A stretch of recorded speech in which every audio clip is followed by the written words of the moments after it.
Hello friends, good evening. Dream of Bharat के online platform पे आप सभी लोगों का स्वागत है। फ्रेंड्स, हम पुनः उपस्थित हैं और क्लास को कंटिन्यू करेंगे। और पिछले क्लास में हमने धर्म की उपयोगिता पर चर्चा किया था।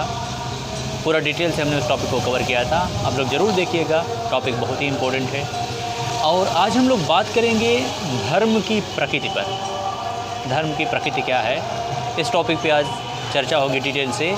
यह टॉपिक भी अपने आप में उतना ही महत्वपूर्ण है। तो आइए बिना समय गवाए हम लोग क्लास कंटिन्यू करते हैं। यदि धर्म के प्रकृति की बात करें तो भारत एक धर्म प्रधान राष्ट्र है। भारत एक धर्म प्रधान देश है। आदिकाल से वर्तमान तक, आदिकाल से लेकर के वर्तमान तक भारतीय धर्म समाज में किसी न किसी रूप में विद्यमान है। भारतीय धर्म समाज में किसी न किसी रूप में विद्यमान है। भारतीय धर्म चिंतन, धर्म का अत्यंत व्यापक चिंतन मिलता है, अत्यंत व्यापक चिंतन मिलता है, क्योंकि इसकी मान्यता रही है कि मानव जीवन में प्रत्येक कार्य धर्म के अंतर्गत ही संपादित होता है। अतएव यह कहा जा सकता है कि अत्यंत जटिल स्थिति है। भारतीय धर्म को कहीं विशिष्ट बिंदुओं पर बांधा जा सके, क्योंकि भारतीय संस्कृति और सभ्यता का विकास ही धर्म मूलक है। मानवीय धर्म, राष्ट्रीय धर्म अथवा आध्यात्मिक धर्म अलग अलग विचारधाराएं रखते हैं।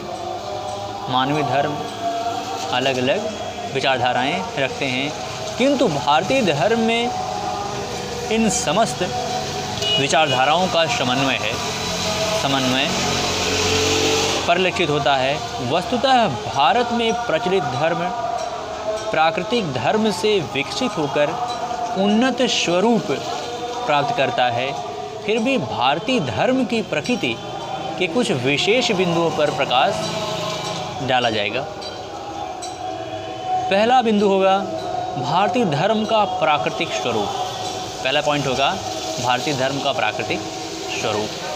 सामान्यतः प्राकृतिक स्वरूप या प्राकृतिक धर्म असभ्य एवं अशिक्षित व्यक्तियों का धर्म होने के कारण अत्यंत संकुचित विचारधारा रखता है।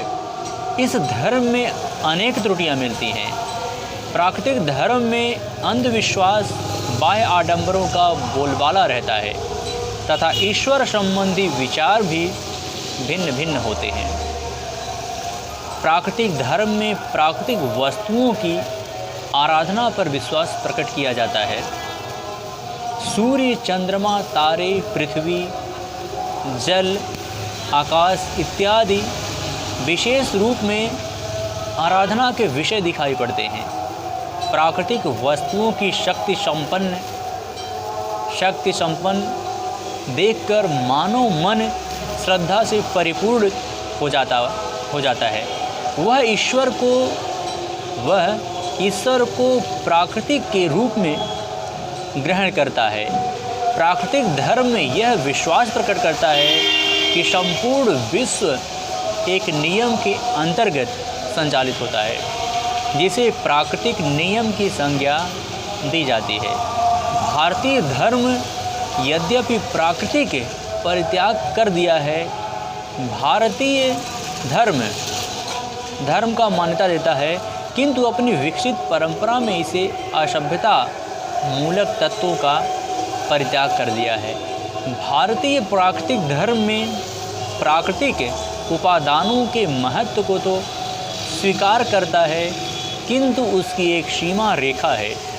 भारतीय धर्म में प्रारंभ में विकसित वैदिक धर्म से यह ज्ञात होता है कि वैदिक ऋषि प्रकृति की उपासना में विश्वास रखते थे।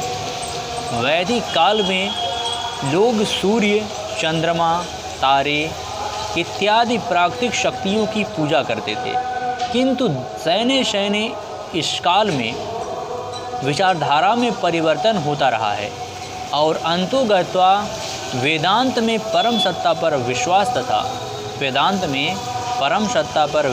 तथा इन सब प्राकृतिक आराध्य देवों की अपेक्षा की गई है, क्योंकि ऋग्वेद में आए पुरुष सूक्त के माध्यम से यह ज्ञात होता है कि एक ऐसा विराट पुरुष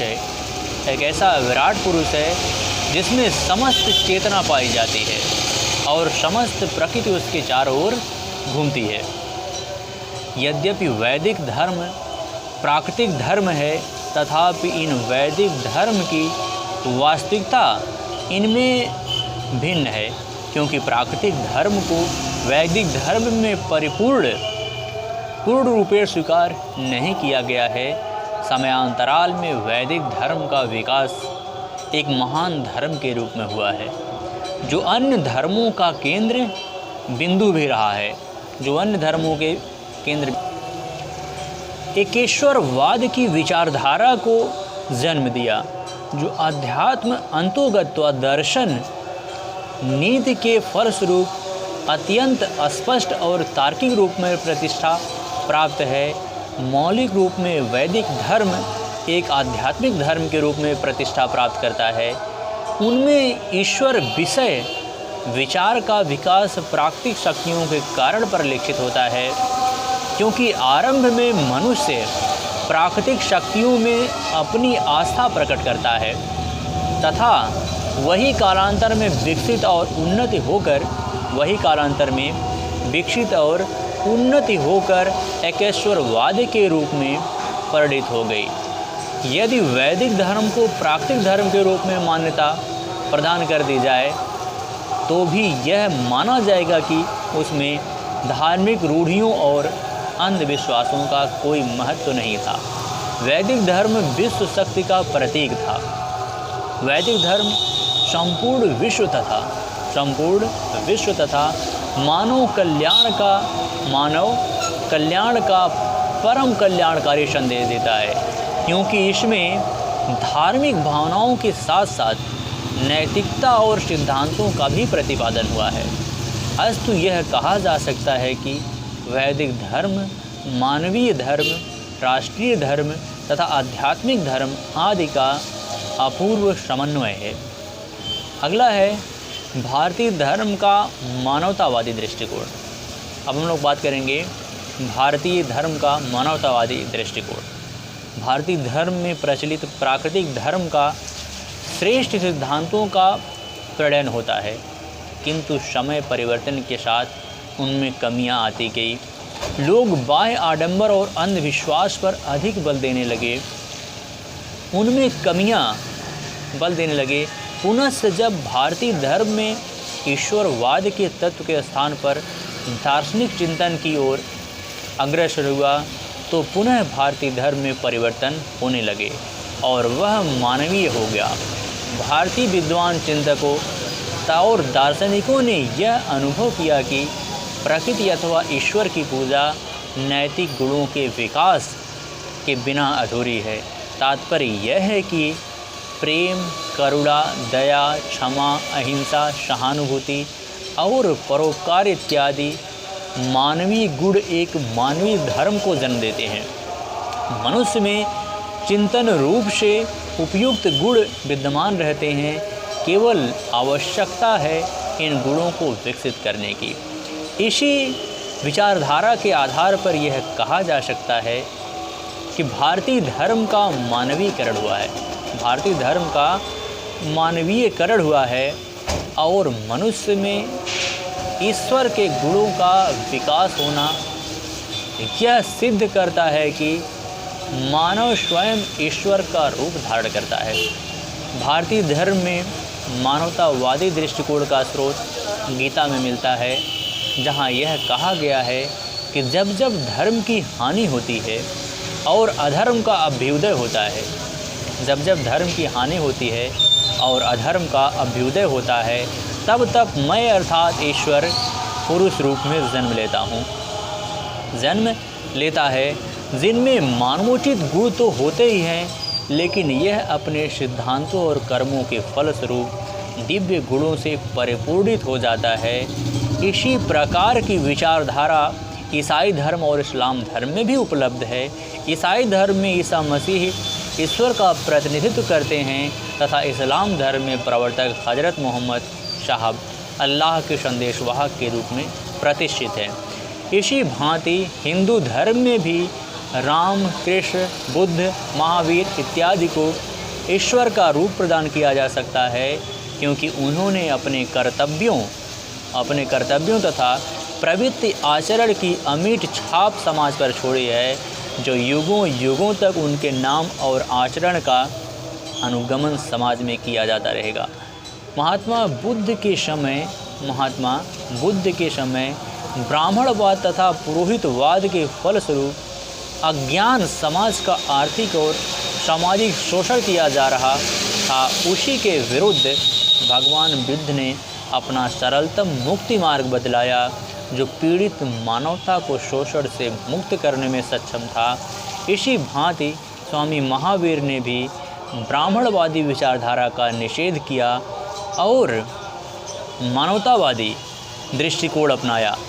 आधुनिक काल में महात्मा गांधी और श्री अरविंद घोष ने भी मानवतावादी दृष्टिकोण प्रस्तुत किया।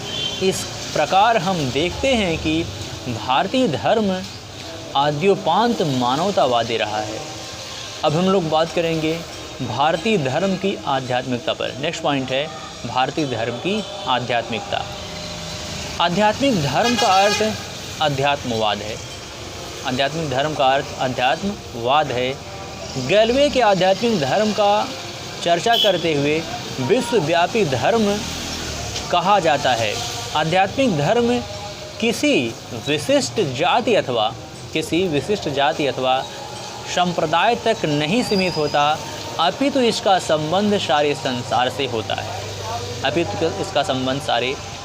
से होता है। आध्यात्मिक धर्म के अंतर्गत इस विचारधारा का प्रश्रय मिलता है कि व्यक्ति का मानसिक दृष्टिकोण अत्यंत विस्तृत हो जाता है। वह किसी जाति या राष्ट्रीय अथवा संप्रदाय विशिष्ट से जुड़ा नहीं महसूस करता, अपितु वह संपूर्ण ब्रह्मांड विचरण सोचता है। धर्म का प्रारंभ जातीय धर्म से होता है और अंत में आध्यात्मिक धर्म में आकर इसे पूर्ण विकास मिलता है। आध्यात्मिक धर्म का विकास भारतीय चिंतन परंपरा में विशिष्ट अर्थ पाता है। वैदिक काल से वर्तमान समय तक भारतीय दार्शनिक परंपरा में आध्यात्म का ही बोलबाला है। भारतीय धर्म में ईश्वर विचार, आत्मा विषयक विचार, जगत विषयक विचार, कई सिद्धांत पुरुषार्थ और मोक्ष की समस्त अवधारणाएं आध्यात्मिक विचारधारा के चारों ओर घूर्णित होती हैं। भारतीय धर्म के धार्मिक ग्रंथों यथा गीता, महाभारत, रामायण आदि में भी आध्यात्मिक का ही विकास किया गया है। प्रोफेसर लीक के अनुसार रामानुज का दर्शन आध्यात्मिक धर्म का एक जीता जागता ज्वलंत उदाहरण है। अस्तु हम कह सकते हैं कि भारतीय धर्म में पूर्ण रूपेण से आध्यात्मिकता ही विकास हुआ है। अब हम लोग बात करेंगे भारतीय धर्म का राष्ट्रवादी दृष्टिकोण। भारतीय धर्म का विकास मानव के उत्थान से संबंधित है। वह भौगोलिक सीमाओं के अंतर्गत नहीं बनता। अधिकतर विद्वानों में इस संदर्भ में वैचारिक मतभेद है। दरअसल राष्ट्रीय धर्म जातीय धर्म के द्वारा विकसित होता है। राष्ट्रीय धर्म जातीय धर्म के द्वारा विकसित होता है और भारतीय धर्म में आध्यात्मवादी दृष्टिकोण से परिपूर्ण होने के कारण विश्वव्यापी है। जैसा कि हम पहले ही कह चुके हैं कि